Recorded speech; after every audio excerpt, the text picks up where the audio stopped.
Hey, I'm Renee, but you can call me Blade. And this is the Oh My God Show. Okay, guys, thank you very much to people who have been supporting and watching my videos and leaving comments and all those things. Alright, yeah. So, I am pretty much excited today because I just feel cute and awesome. Alright, yeah. Yeah, I'm in front of the camera and I feel all good.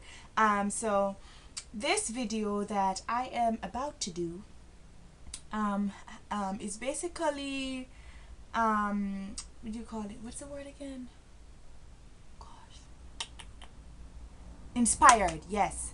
This video is inspired by a video that I watched recently that was posted on Facebook about it's like what is it called? It's really about the fact that people love to use the term you hit like a girl, or you cry like a girl, or you do this like a girl, you know, and some people are offended by the fact that they do things like a girl.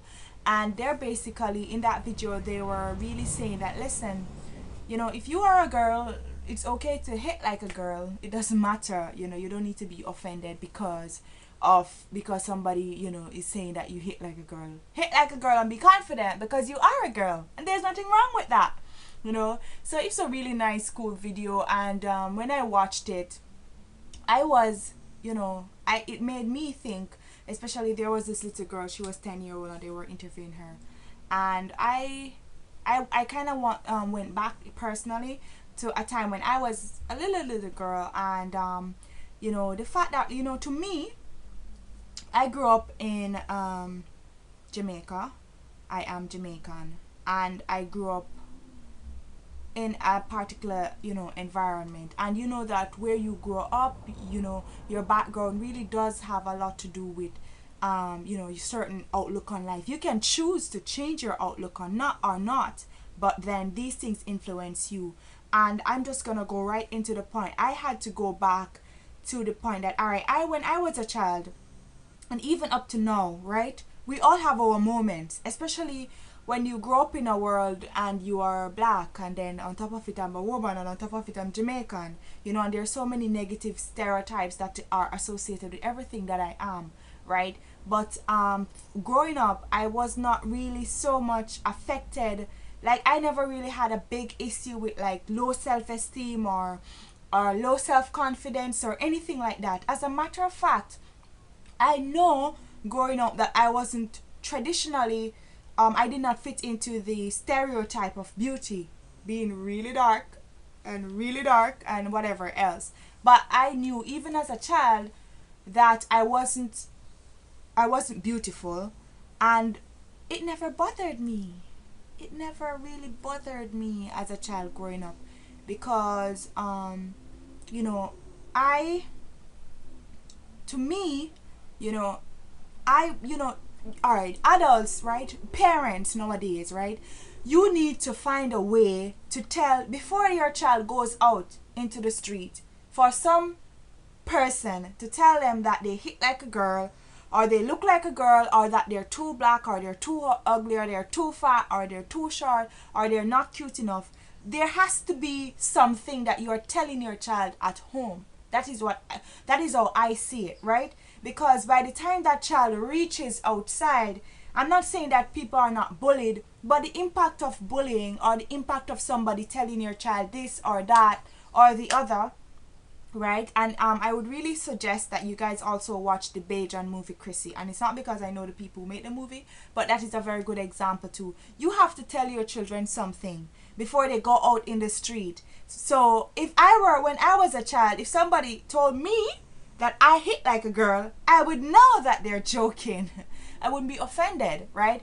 Because I grew up mainly with my grandmother, right? And she she brought me to church, right? Not only did she bring me to church, she introduced me to Christ, right? And I knew from then that I could do all things through Christ who gives me strength, or who strengthens me, which was the interpretation based on our King James Bible that I had when I was a child, right?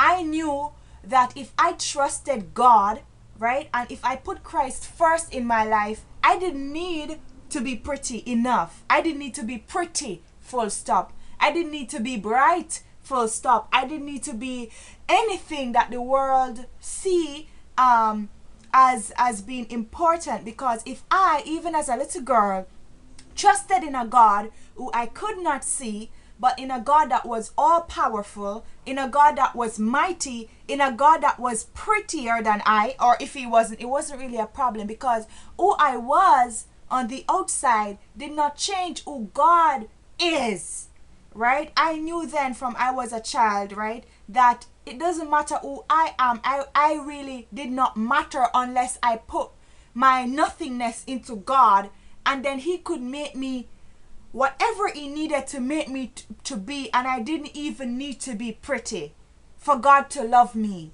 You know, I didn't even need to be rich for God to love me, because we weren't rich. We didn't have much, but we had a lot because we put our everything into God, right?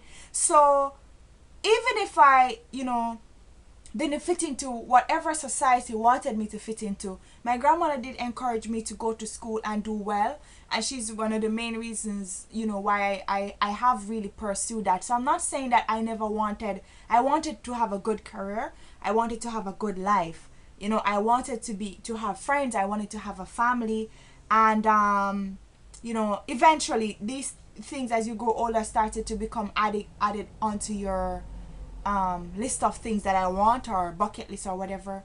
But then I knew that I didn't need to be anything that the world, you know, prescribed as beautiful for me to be beautiful. All I needed to do was to pray like a girl.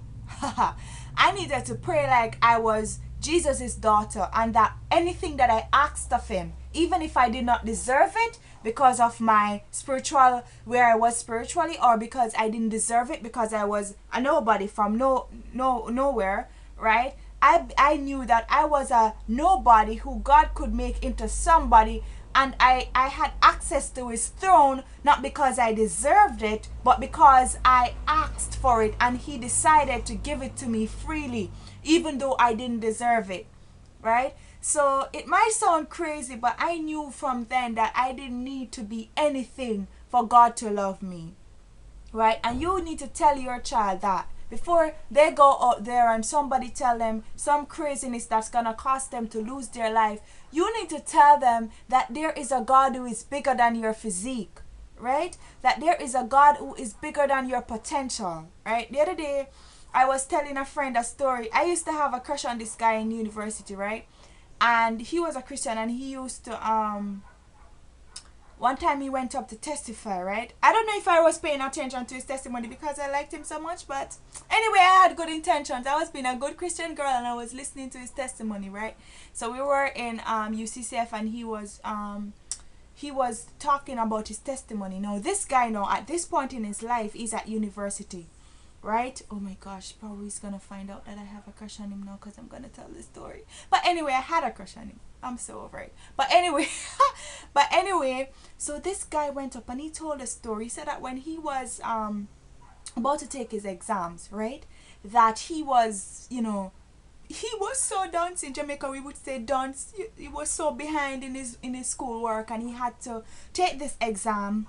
I think it was common entrance. Yeah, it was. He had to take this common entrance exam so that he could get passed to go to a good school, and he wanted to go to a good school, but his grades, right? And Jamaicans would know that your grades need to match up if you want to go to the big shot schools in Jamaica, so to speak. Then you have to do well, and he wasn't bright, unfortunately, but he was a Christian, right? And his mother was a strong Christian lady. And he told me to date, no, one of the most inspiring stories I've ever heard.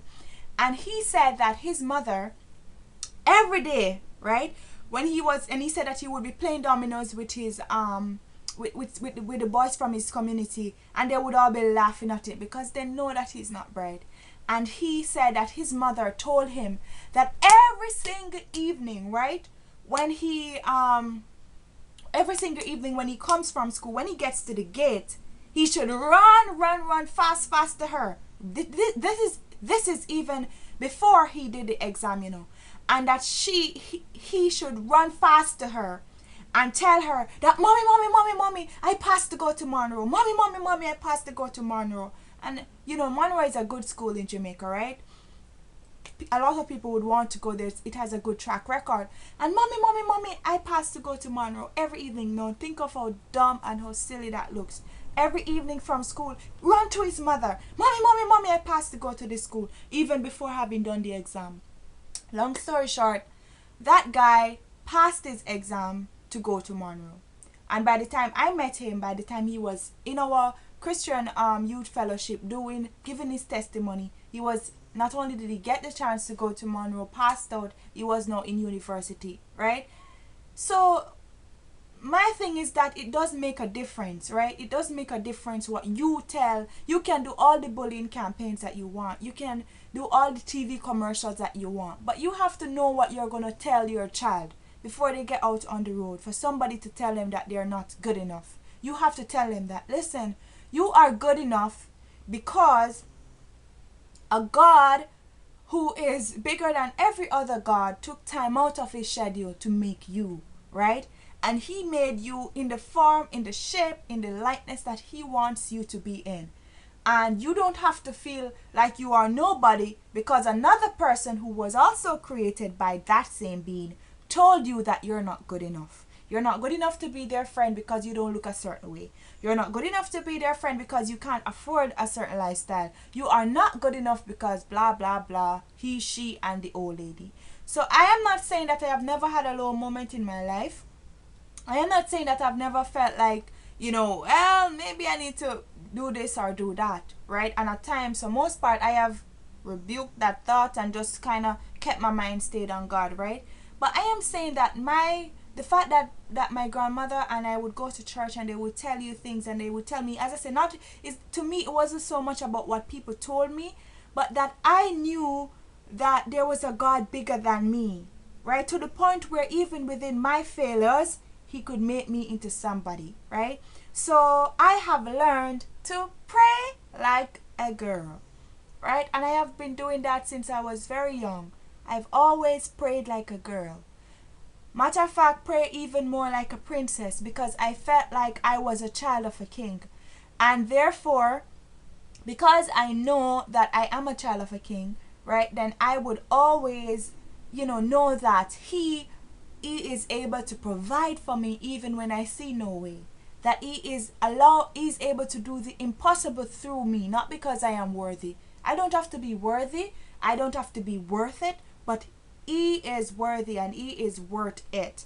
And therefore, he can allow me to go through life on a get home free card, so to speak, because I can't ever do enough to be accepted by anybody in this world, right? I'm gonna be too black enough, too short, too tall, too something for somebody, right? So I have to be all I am and accept that he chose this body for me.